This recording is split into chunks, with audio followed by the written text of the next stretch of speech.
नमस्कार। इस वीडियो में हम ये पार्ट सेकंड के पेपर सेकंड का राजनीति विज्ञान में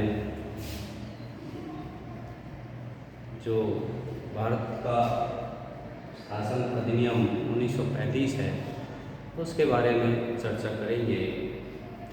जैसा कि हम जानते हैं कि 1919 का जो शासन अधिनियम था उसकी जो दैत शासन व्यवस्था थी वो पूर्ण रूप से फैल हो चुकी थी।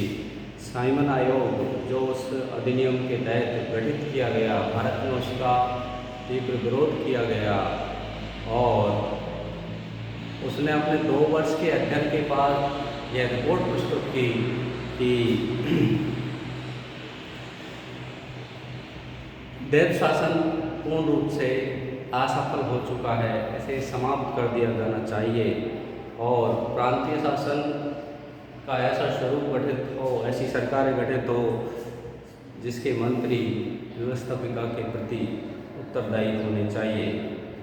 आयोग के प्रतिवेदन के पूर्व लॉर्ड इरविन द्वारा गोलमेज सम्मेलन के आयोजन की घोषणा कर दी गई। इस बीच भारत मंत्री की टिप्पणी ने भारतीय नेताओं को चुनौती दी कि भारतीय नेताओं में वैचारिक मतभेद है और वो एक सर्वसम्मत संविधान का निर्माण नहीं कर सकते। भारतीय नेताओं ने इस चुनौती को स्वीकार किया और मोतीलाल नेहरू की अध्यक्षता में एक समिति बनाई जिसने संविधान की रूपरेखा प्रस्तुत की, जिसे नेहरू प्रतिवेदन के नाम से जाना जाता है।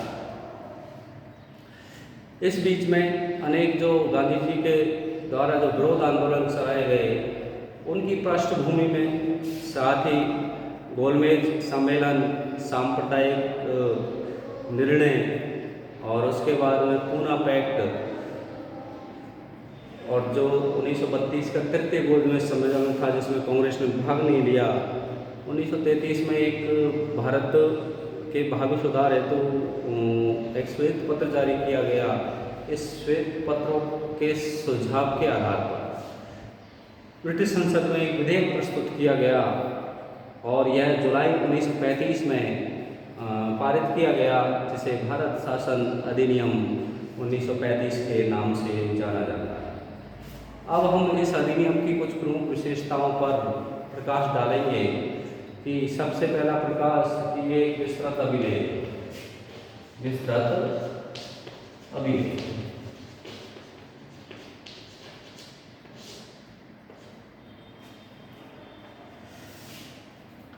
यह अभिलेख न केवल विस्तृत है अपितु जटिल भी है।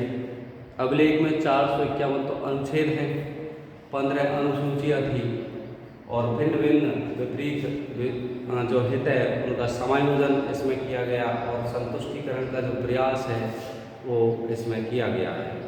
इसलिए यह अधिनियम विस्तृत और जटिल होता गया। दूसरी ओर भारतीय जनता की जो आकांक्षाएं हैं उनकी पूर्ति के लिए वो देशी रियासतों के जो हित हैं या उनकी जो स्वनिष्ठ स्वार्थ है उनसे ये प्रजातांत्रिक तरीके का जो अधिनियम है वो टकराता है। इसलिए सांप्रदायिक और अल्पसंख्यकों को विशेष व्यवस्था के तहत पृथकतावाद को जो बढ़ावा दिया गया वो भी इसमें अधिनियम में वर्णित है। इन सभी के लिए या विपरीत हितों को सामंजस्य करने के लिए यह अभिलेख विस्तृत हो गया और जटिल। किसी भी अधिनियम की एक प्रस्तावना होती है, लेकिन इसमें प्रस्तावना का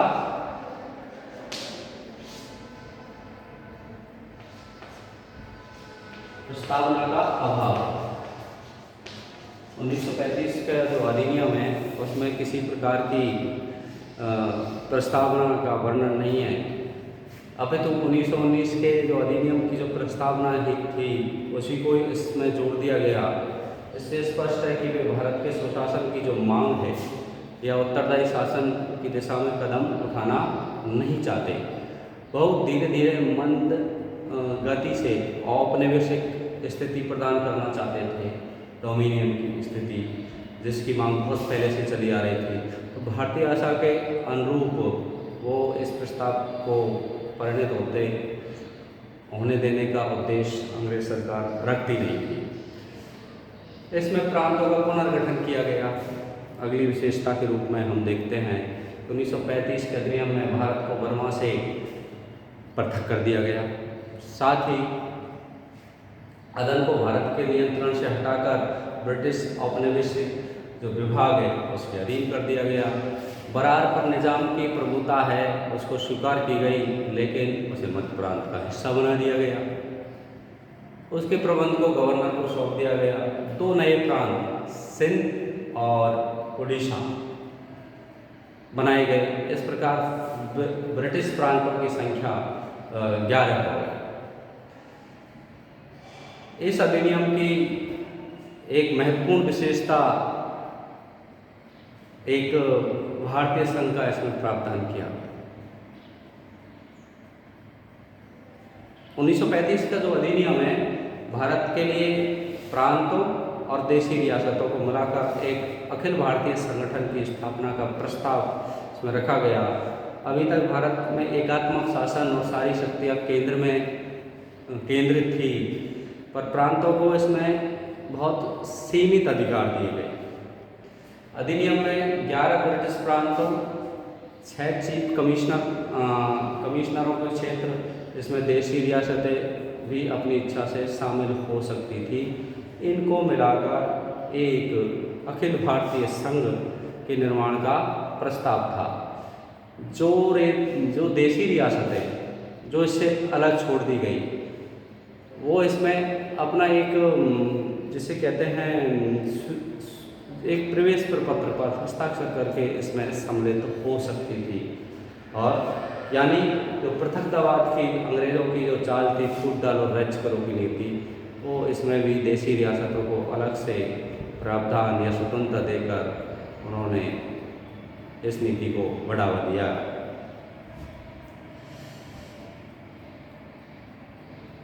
संघ में शामिल होने की जो शर्तें थी उन पर हस्ताक्षर करने के लिए जो प्रवेश पत्र था ये तभी हो सकती थी, और ये संघ जब भी बन सकता था जब आदि देशी रियासतें इसमें शामिल होने की जो घोषणा है वो करे, और ब्रिटिश सम्राट द्वारा फिर संघ की घोषणा की जाती। लेकिन कई कारणों से यह व्यवस्था अपने कार्य रूप में परिणत नहीं हो पाई। इसका वर्णन हम पृथक से भी 1935 का जो अधिनियम है उसमें हम करेंगे, जिसके बारे में हम विस्तृत रूप से चर्चा करेंगे। चूँकि संघात्मक शासन व्यवस्था का इसमें प्रावधान था, तो शक्तियों को संघ और केंद्र में बांटा गया। एक प्रावधान ये भी था।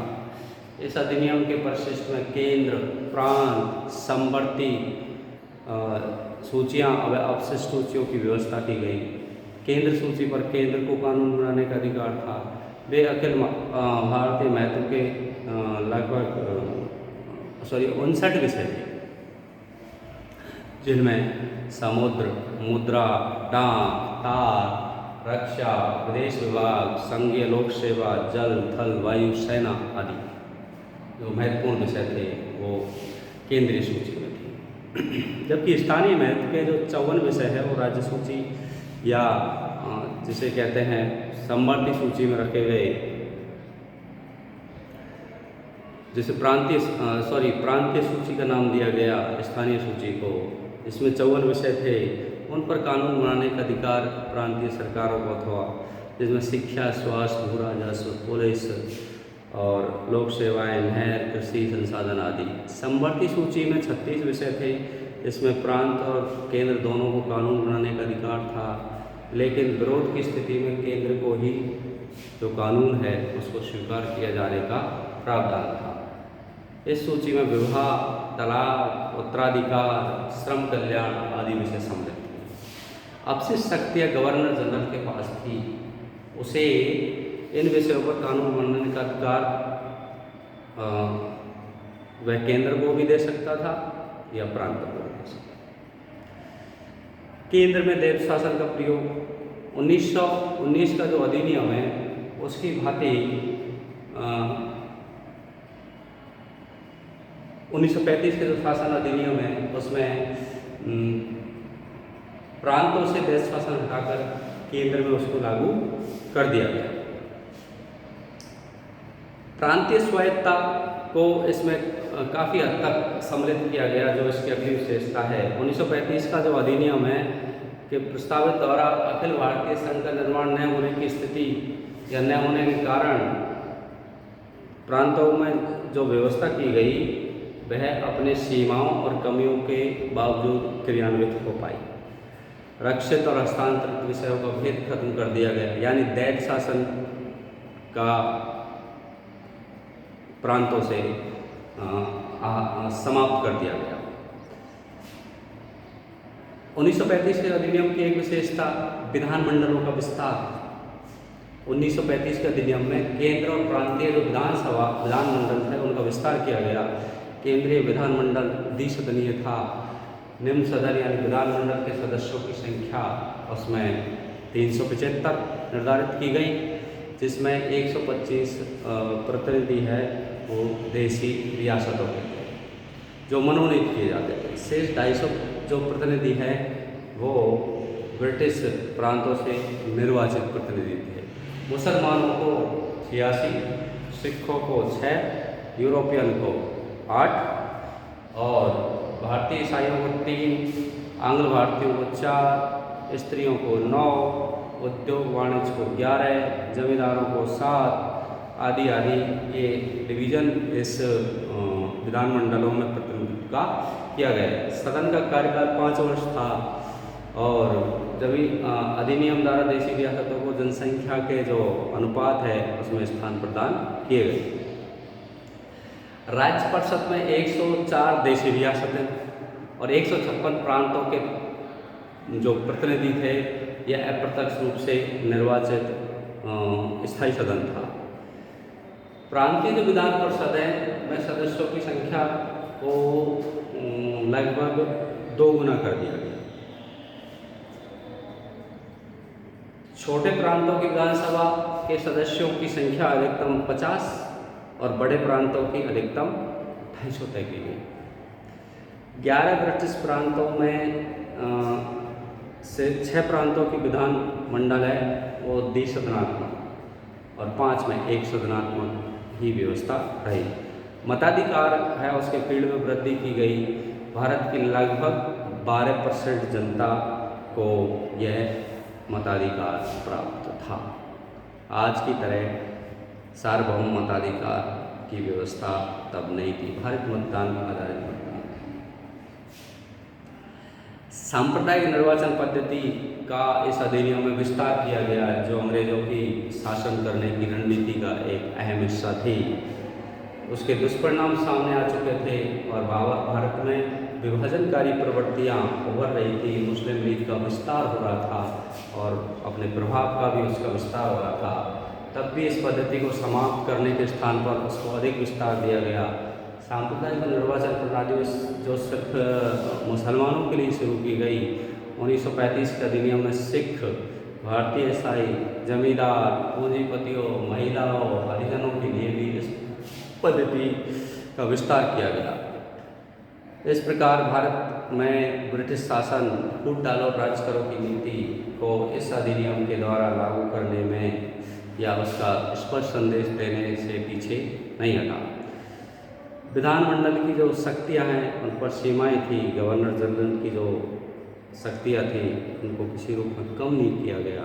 यद्यपि इसमें प्रावधान किया गया कि गवर्नर जनरल प्रांतों के मामले हैं या विधानसभाओं के मामले उनमें आपात स्थितियों में ही हस्तक्षेप करेगा, लेकिन उसके जो दायित्व है उनका निर्वहन, उनका क्षेत्र इतना विस्तार था कि वो विधानमंडलों के द्वारा जो पारित कानून है उनको भी प्रभावित करने की स्थिति में था। गवर्नर जनरल है वो विधानमंडल की स्वीकृत किसी कानून को अस्वीकृत कर सकता था, या जैसे आज राष्ट्रपति जिस प्रकार से राज्यपाल राष्ट्रपति को किसी कानून विधानसभा के द्वारा जो पारित होता है उसको रखते हैं, सुरक्षित रख लेते हैं उसकी स्वीकृति के लिए, उसके विचार के लिए। उसी प्रकार से ब्रिटिश जो सम्राट है उसके लिए गवर्नर जनरल किसी पारित विधेयक को रख सकता है। संघीय न्यायालय की व्यवस्था इस अधिनियम की एक अन्य विशेषता है। एक संघीय न्यायालय की व्यवस्था की गई, मुख्य न्यायाधीश सहित 3 न्यायाधीश संघीय व्यवस्था की स्थापना इसमें की गई। 1 अप्रैल 1937 को ये न्यायालय स्थापित हो गया। इसी प्रकार भारत परिषद का अंत कर दिया गया, जो भारतीयों की पुरानी मांग थी। 1935 में अधिनियम में उसके स्थान पर भारत सचिव के लिए एक परामर्शदाताओं की एक कमेटी गठित की गई, जिसमें कम से कम 3 और अधिकतम 6 हो सकती थी संख्या। भारत मंत्री की यह इच्छा थी कि वह उससे परामर्श ले या नहीं ले।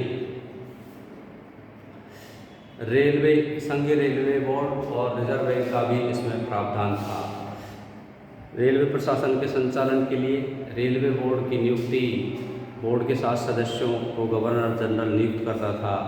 मुद्रा पर नियंत्रण के लिए भारतीय या कहे संघीय रिजर्व बैंक का प्रावधान था।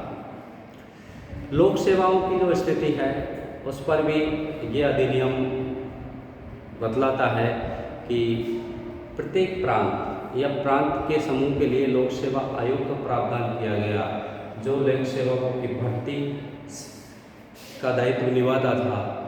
लोक सेवाओं के हितों को संरक्षण आरक्षण द्वारा सुरक्षित किया गया और लोक सेवाओं पर यदि किसी आदेश के प्रतिकूल असर पड़ता है तो भारत सचिव को इसमें हस्तक्षेप करने का जो अधिकार था। गवर्नर जनरल और गवर्नर द्वारा शासन का ग्रहण या take over of government by the governor general and government. यदि किसी स्थिति में प्रांतों द्वारा शासन चलाना असंभव हो तो गवर्नर जनरल को इस अधिनियम में अधिकार दिया गया कि वह संकट काल की घोषणा कर दे और ब्रिटिश प्रांत को के जो शासन है उसको 6 महीने के लिए अपने हाथों में ले ले। इस प्रकार अधिकतर जो अधिकार है वो केंद्र में गवर्नर जनरल को प्राप्त हो गए और इसकी धारा के तहत ही गवर्नर जनरल ने निर्वाचित सरकारों को द्वितीय विश्व युद्ध के परिप्रेक्ष्य में उनका शासन अपने हाथ में लिया। इस प्रकार हम